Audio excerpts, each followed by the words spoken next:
Unlike many others, my journey to being a fitness entrepreneur, coach, and influencer did not happen by accident. There was no emotional reason. I did not break up with my girlfriend or something happened by chance. No, none of these things happened. Sports and fitness was something which was in my genes. My grandfather was a former wrestler, mom, a national award winning athlete, and because of all of them, sports and fitness happened quite early in my life. But my Waterloo was academics. I hated studying. I could never focus in the class. My focus was always outside in the field. And because of this, all of the people around me turned me as worthless and useless quite early in my life. None of them had any hopes from me, forget about high hopes.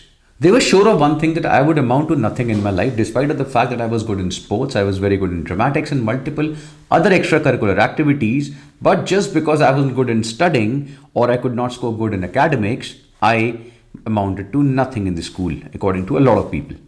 But apart from sports, there was another aspect of my life which was quite hidden from others. And this was reading books. I was a voracious reader, and not many people knew about this aspect of mine or this hobby of mine. Whenever I used to read books, my imagination used to run wild. I used to be totally engrossed in the books. And this was one of the reasons, along with sports, that I was able to crack one of the toughest and the most challenging exams at that level, that of the prestigious National Defense Academy, in my very first attempt. And thereafter, my life changed completely in a direction and into a world which I had never imagined before. Eventually, after the National Defense Academy, I went to the Air Force Academy for my flying training and was commissioned in the Indian Air Force as a pilot. I remember my first posting, which was in Baroda in Gujarat. It's a beautiful city. And I was working out in one of the gyms outside. When a couple of trainers approached me, as they were looking at me every day when I was working out there, and they asked me, "Sir, why don't you compete in bodybuilding?" Now, bodybuilding as a sport was never on my radar. I had already seen bodybuilding a couple of times, but I was never thinking of competing in bodybuilding as a player or a competitive athlete. But they were able to convince me, and I said yes. And of course, there was a spark in my good old sporting DNA. And I remember in the very first year when I played my district competition, which was Mr. Baroda district competition, I won a gold medal in my weight category. Now, this was quite a news for most of the people in the Air Force, my squadron, my commanding officer and all the other officers and everybody else. And eventually, the Indian Air Force bodybuilding team took notice and they called me. And for the next couple of years, I was continuously competing and winning multiple competitions around the country. But the best part about my sporting journey throughout has been that I got a chance to train under some of the finest coaches in the country, be it in track and field athletics or military training and eventually bodybuilding. But I found one aspect lacking big time in Indian sports and fitness. That is the research and evidence-based approach to fitness and nutrition. I wasn't just interested in the practical aspect of it because I was already doing it, but I was also interested in the research behind it, the why behind it, the how behind it, and what behind it. I wanted to know the reasons why something is happening, if something is being done or being recommended by a coach. And this was a time that I started researching a lot, started studying, reading a lot about exercise science, strength and conditioning, nutrition, supplementation, and various other aspects of fitness and nutrition. Thereafter, in the coming years, I did multiple international courses and certifications, wrote hundreds of articles and blogs, multiple books and ebooks in different languages, lectured around the country in various establishments on multiple subjects related to fitness and health, opened some of the biggest gyms, launched multiple products and started my own brand, made thousands of videos across various social media platforms, and trained people from virtually every age group and profession in over 40 countries around the world. But all this while, the best part was that my hunger for learning more and more never stopped, it kept growing. The deeper I went into a subject, I always thought that I had just scratched the surface. And this led to many new discoveries and facts. And out of all the facts which I unearthed over 2 decades in fitness, nutrition, and related subjects, I find these 5 to be the most thought-provoking, and I think you should know it too. Number 1, Google is a search engine. It is not the truth engine. In simple terms, Google will give you what you search on it. It will not give you what is correct or what is right. It gives equal weightage to science and pseudoscience.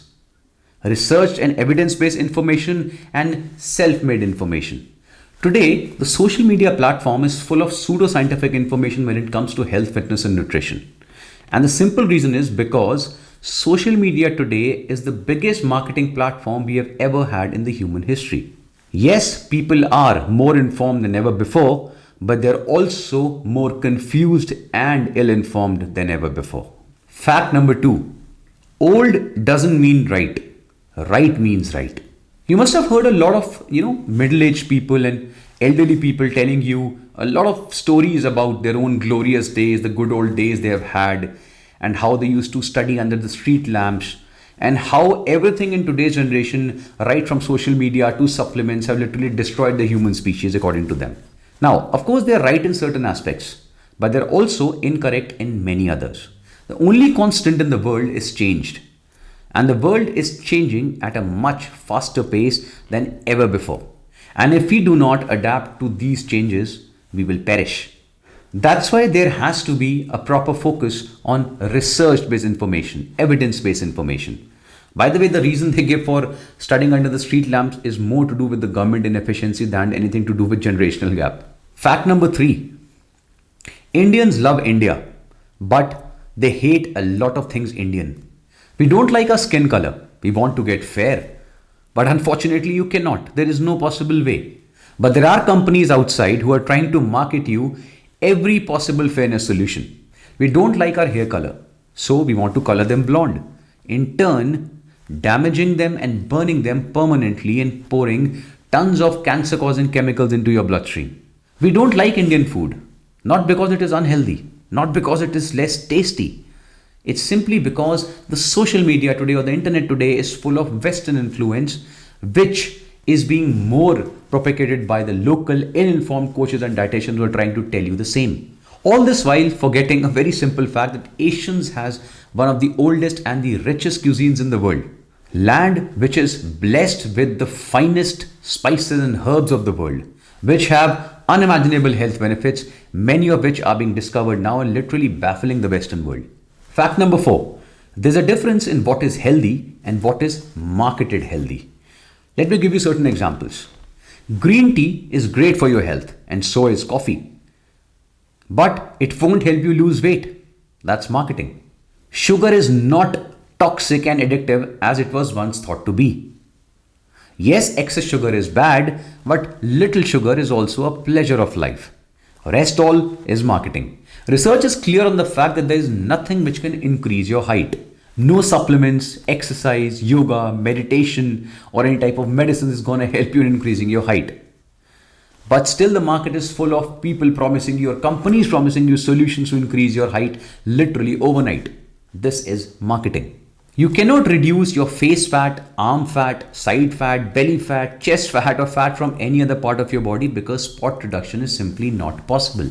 But there are people or there are companies selling you products or selling you concepts to help you lose fat from a particular area. This is marketing. There's a difference in getting thin and getting healthy and fit. The craze for six-pack doesn't mean that you are healthy. A person with ripped six-packs can be extremely sick and toxic from inside. Ripped bodies are not an indication of health. They're an indication of the latest fashion trend. 90% of the supplements in the market either do not work or do not work for the purpose they are being sold. Supplements are amazing, they are great, and most of the people need them today, but not all of them. The best diet in the world is not the one which is currently trending on social media or the one which your actor and actresses is promoting. These trends keep on changing every 6 months. A diet has to be sustainable, and it can be only sustainable when the diet is based on your culture, your traditions, your taste buds, your allergies and sensitivities, and your requirements. If you cannot follow a diet for life, remember you're on an adventure. Breakfast is not the most important meal of the day, and you can have your food after 7 in the evening. Nothing will happen to you if you have your water while standing. And no hot water or lemon and honey water or methi water or ajwain water, any kind of water is going to make you lose any weight. They're all great for health, but they have no relation to weight loss. Supplements can never replace whole foods. But in today's world, do not be afraid of supplementing your diet. The worlds have changed and you need to accept it. You cannot cure diseases by watching YouTube videos by some self-proclaimed health experts. The net is full of such pseudoscientific information and you have to be very careful. If you fall sick, please go to a doctor. If you are very sick, definitely go to a doctor. Doctors do not study nutrition, supplement science, or exercise science. They're simply too busy to do that. Doctors treat people when they are sick, but they're not very well versed with how to make people more healthy and fit. This is a fact, in fact, most doctors are themselves struggling from. The last example in this fact is that unfortunately, even today, there is no shortcut to developing your dream physique. The good old guts, blood, sweat, and tears is still the best way to go forward. The last fact, number 5. Your life is your life, not what others tell you. You have your own body, your own work schedule, your own emotional issues, your own goals and aims, your own family circumstances, and your own physiological and psychological problems. You should take help from others. You should get inspired from others. But slowly, please understand your own self. The best diet for you will be not the one which is trending, but the one which you can follow according to your life and your work schedule. You cannot sleep early and wake up early if your work and your family demands you to be awake in the night when others are sleeping. The best time to exercise is when you can do it. This was a small crux of what I have learned over the years in my journey in health and fitness. And to end, I'd like to just say one thing. Methods are many, principles are few. Methods do change, principles never do. Thank you.